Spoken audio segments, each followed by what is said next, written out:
मुलायम, अखिलेश और शिवपाल के साथ आने पर योगी आदित्यनाथ की तरफ से अपनी बात रखी गई है। मुलायम अपने प्रत्याशी का नाम भी नहीं पता और 80% सीट जीतकर बीजेपी सरकार बनाएगी। योगी आदित्यनाथ की तरफ से कहा गया, जनता का प्रचंड समर्थन मिल रहा है।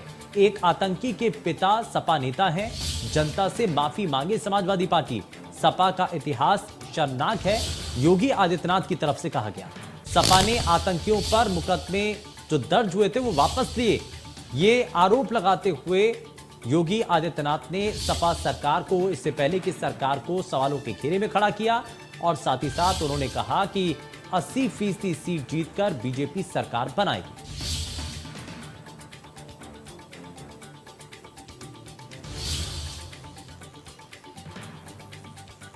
तो जनता से माफी मांगे समाजवादी पार्टी, ये इस दौरान योगी आदित्यनाथ की तरफ से कहा गया।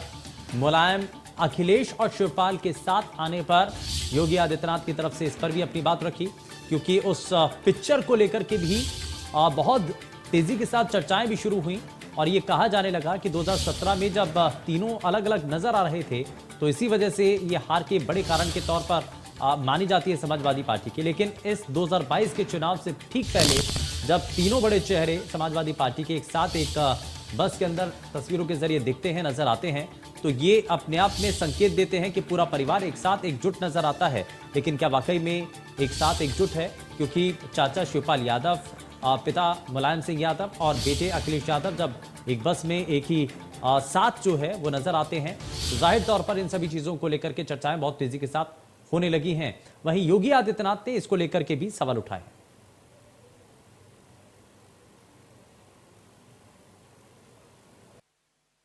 को छोड़कर भारतीय जनता पार्टी 3 चरणों का चुनाव खत्म हो चुका है, अब बाकी के 4 चरणों का चुनाव बाकी है।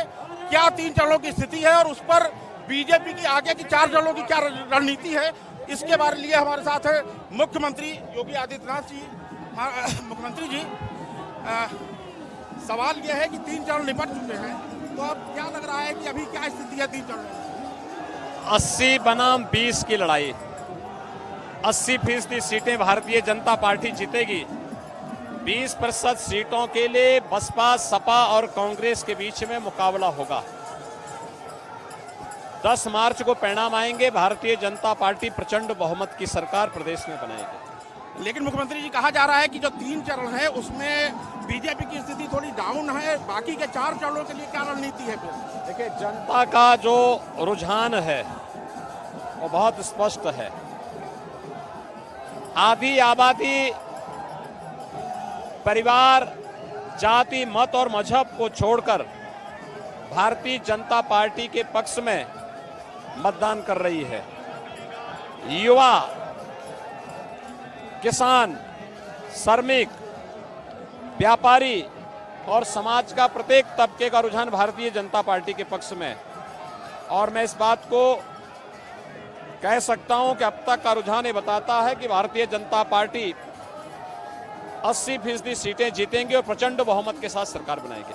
अच्छा महाराज जी, आपने मजहब का नाम लिया, तो अखिलेश के ऊपर और समाजवादी पार्टी के ऊपर जो आतंकवाद का साथ देने वाला मामला है उसके बारे में क्या कहेंगे? देखिए, समाजवादी पार्टी एक बार फिर से बेनकाब हुई है।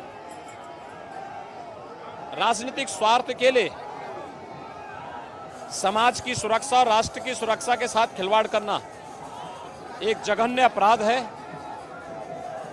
इसका सबसे शर्मनाक पहलू है कि अब तक समाजवादी पार्टी के राष्ट्रीय अध्यक्ष ने न तो इस बात का खंडन किया और न ही उन्होंने इस पर कोई वक्तव्य ही जारी किया।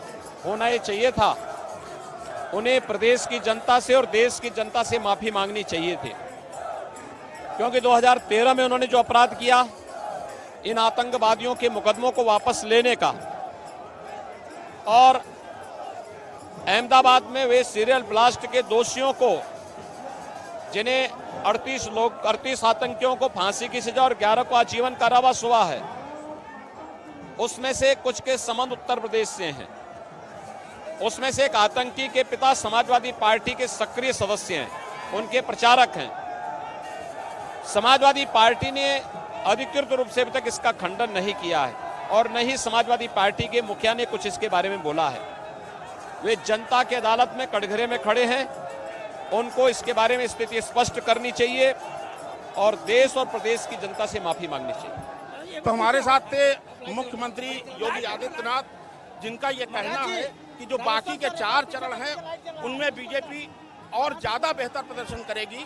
और साथ ही उन्होंने एक बार फिर जो समाजवादी पार्टी के ऊपर जो आरोप लगाया है आतंकवाद वाला, उसके लिए उन्होंने फिर कहा कि समाजवादी पार्टी ने अभी तक कोई वक्तव्य जारी नहीं किया है, ना ही कोई सफाई दी है।